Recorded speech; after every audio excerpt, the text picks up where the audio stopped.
আল্লাহ আস্তে আস্তে ধরো, আসো আবার আসো আবার আসো। শিখার জন্য মাদ্রাসা আসছি, সবাই ঘুমাই আসি ঘুরাও ঘুরাও ঘুরাও। 3টা বাজে, আর এখানে 3টা বাজে আল্লাহ।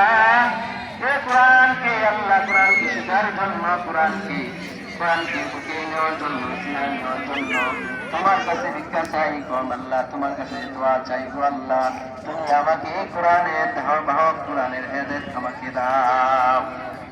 কয়েকদিন আগে, প্রায় 2-1 মাস আগে আমরা খবর পাইলাম কোন এক মাদ্রাসার ছাত্র গভীর রাতে উঠছে। মাদ্রাসায় একটা নিজাম আছে যে তাহাজ্জুদ বাধ্যতামূলক পড়তে হবে, তাহাজ্জুদ পড়া তারপরে আল্লাহর কালাম পড়তে হবে।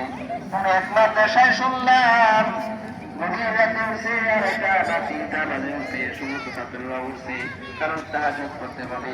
তাহাজ্জুদ পড়ার জন্য ওঠার মাত্র তখন 2 রাকাত 4 রাকাত নামাজ পড়ছি, অবস্থায় এমন উঠা গেছি, ওই শেষদার দেওয়ার সাথে সাথে